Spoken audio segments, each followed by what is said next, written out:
Good morning uli mga ka-idol. Ayan, sa mapagpalang araw sa ating lahat. And paggising ko nga, ang bike ko pala ay na-flat. Kaya ako'y pumunta sa vulcanizing. Medyo malayo-layo dito yun sa aming lugar. Siguro mga almost 500 meter. Kaya talagang medyo pinawisan sa pagpunta doon. And yun na nga, sarado yung isang vulcanizing. Kaya dito kami napunta sa medyo malayo ng konti.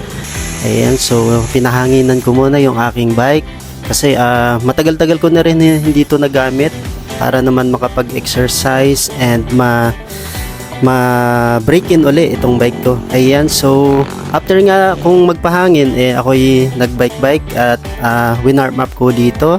Kasi tulad ng tao, kailangan ikilos-kilos din ang buto. Ayan, itong bike natin ay talagang medyo naluluma na, kaya ito ginamit natin. Yan nga, sa pagbabike ko kanina, marami kong nakasalubong na mga naka-bike, naka-motor, mga sasakyan. And dahil sa matagal nga ako hindi nakapag-bike, nanibago ako. Ayan, so medyo tumitingkad nga rin nga ang sikat ng araw dyan, kaya medyo masakit na sa balat. Ayan, so napakasarap na makapag-exercise, mapawisan.